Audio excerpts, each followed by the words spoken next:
Psicólogos, ¿les ha pasado que empiezan una entrevista inicial y una sesión inicial con el adolescente y no saben bien qué evaluar? No saben bien qué preguntar, por dónde guiar un poco la entrevista. A mí sí me pasó eso y me pasó eso durante mucho tiempo que me sentí insegura y perdida en las primeras sesiones porque no sabía bien qué es lo que tenía que evaluar y preguntar al adolescente para poder entender su problema. Y entonces, ¿qué es lo que yo hacía? ¿Qué es lo que me habían enseñado a hacer? Enfocar la entrevista en encontrar el diagnóstico del adolescente. ¿Será que cumple con una depresión? ¿Será que cumple con una ansiedad social? ¿Será que cumple con los criterios de un trastorno de la conducta alimentaria, de un trastorno por consumo de sustancias? Y eso me generó muchos problemas por mucho tiempo, porque la mayoría de las veces los adolescentes cumplían con más de un diagnóstico. Y por lo tanto eso me hacía sentir perdida porque entonces a partir de ahí yo no sabía cómo avanzar y qué diagnóstico intervenir primero. También me generó otros problemas porque además no todos los adolescentes cumplían con un diagnóstico propiamente tal. Y a veces pasaba que el mismo adolescente presentaba varios problemas, pero ninguno de ellos cumplía con los criterios para un trastorno en especial. Por lo tanto, me sentía perdida luego porque no encontraba el diagnóstico del adolescente.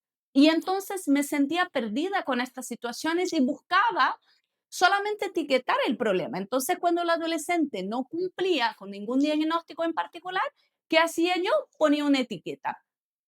Ah, tiene baja autoestima, tiene inseguridad, es perfeccionista y entonces ya sea que había encontrado un diagnóstico o me basaba en etiquetas, a partir de ahí buscaba un protocolo con técnicas para poder aplicar en la consulta. Yo soy Isa Suárez, especialista en terapia de aceptación y compromiso con adolescentes y padres y pasé mucho tiempo al inicio, cuando empecé a atender adolescentes, perdida aplicando el modelo tradicional, diagnóstico y protocolo. Y solo después que aprendí en profundidad con adolescentes es que pasé a sentirme realmente segura y confiante como terapeuta.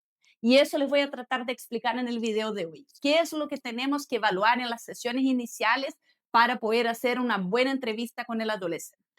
¿Y cómo ACT soluciona entonces estos problemas iniciales que yo les estaba comentando con el diagnóstico? Que ACT nos invita justamente a no explicar el problema del adolescente en base al diagnóstico, sino que nos propone explicar el problema del adolescente buscando identificar qué comportamientos del adolescente mantiene el problema. Y para poder entender eso y así poder saber cómo guiar la entrevista, necesitamos entender un concepto fundamental que es la inflexibilidad psicológica.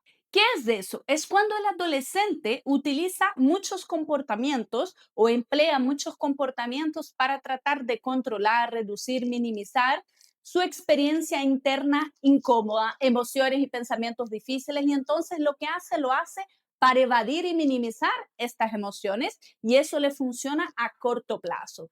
Sin embargo, a largo plazo, eso lo aleja de cosas que son importantes para él o para ella y le trae aún más sufrimiento. Y esa dificultad va a estar en la base de cualquier problema psicológico en la adolescencia. Y entonces, ¿qué es lo que yo necesito evaluar en las entrevistas iniciales? ¿Qué pensamientos y emociones y sensaciones son los más difíciles para ese adolescente y en qué situaciones aparece? ¿Qué hace cuando se siente así? Es decir, ¿qué comportamiento utiliza en ese momento cuando se siente o cuando siente ese malestar? ¿Y qué efecto tiene eso a corto plazo? Es decir, ¿para qué lo hace? Que sería justamente la consecuencia que mantiene el comportamiento y al mismo tiempo vamos a necesitar detectar con él, pero eso les voy a hablar en más detalles en el próximo video y entonces te invito a suscribirte al canal, es cuáles son las consecuencias problemáticas de su forma de actuar, que finalmente es lo que mantiene el problema. Les voy a dar un ejemplo. Imaginemos un adolescente que llega a la consulta con sus padres y la queja principal o la demanda del problema es que ella pasa mucho tiempo arreglando el pelo antes de ir al colegio, a tal punto que puede estar hasta 3 horas antes de ir al colegio arreglándose el pelo, ¿sí? Tratando de hacer toda una rutina para que sus rulos le salgan perfectos.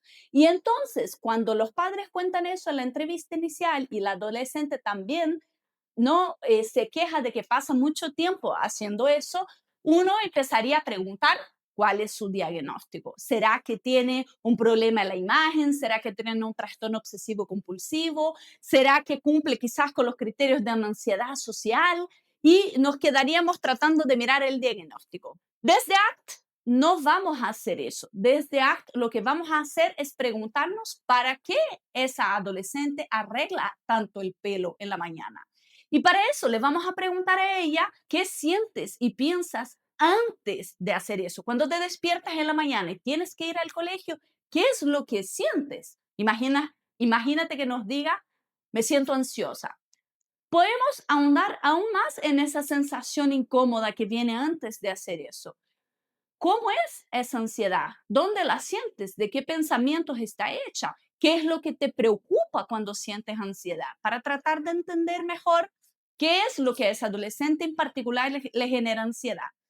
Podríamos, por ejemplo, llegar a la conclusión con ella de que lo que a ella le genera ansiedad es la sensación de que los demás la van a mirar si no es perfecta. Y entonces, antes de ir al colegio, le viene ese miedo a la crítica, el miedo al rechazo, la sensación de que si no es perfecta, la van a dejar de lado. Y entonces, la forma que aprendió a lidiar con eso es ocupando mucho tiempo en sentir que logra arreglar el pelo de forma perfecta. Y entonces le preguntaríamos a ella, cuando tú sientes eso y haces eso en el momento que pasa, con el miedo, con la ansiedad, ¿para qué crees que haces eso? ¿Hacer eso de qué te sirve? Y ella podría decirnos, por ejemplo, que le ayuda a sentirse más segura en el momento, que cuando siente miedo y siente que la van a criticar y hace todo eso, con el pelo, siente una sensación de seguridad.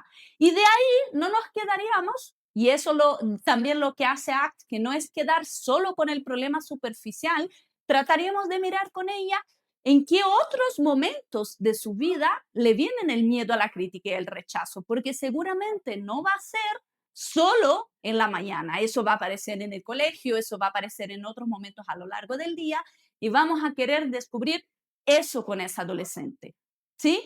Para que entendamos cuál es el comportamiento que mantiene el problema, porque eso en el momento le genera alivio, pero haciendo eso, eso también impacta en muchas otras cosas que son importantes para ella. Por ejemplo, se queja de que gasta mucho tiempo en la mañana haciendo estas cosas y que si gasta mucho tiempo se tiene que despertar más temprano y que si se despierta más temprano, entonces llega alcanzada al colegio y que si llega alcanzada al colegio no logra prestar atención a las cosas que tiene que hacer en el colegio y si no logra prestar atención, no aprende bien y entonces si no aprende bien, no, las cosas le empiezan a salir mal y si las cosas le empiezan a salir mal y empieza a sentir que no va a conseguir alcanzar las cosas que quiere y ahí el miedo aumenta.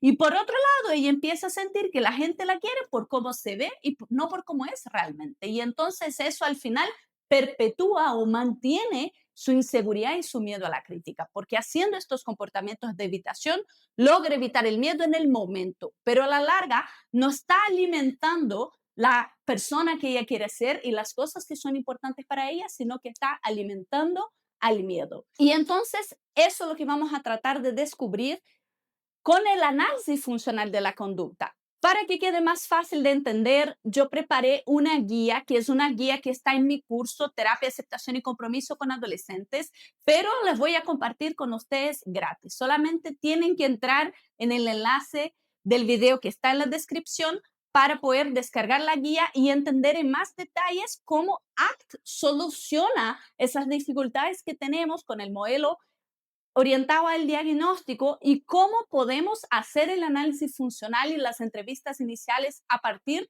de cómo ACT explica el problema. Entonces puedes descargar gratis esa guía y si a ti te interesa seguir profundizando en ese tema, yo tengo un curso que se llama Terapia, Aceptación y Compromiso con Adolescentes en que vemos estas cosas en detalles. ¿Cuál es el problema del diagnóstico?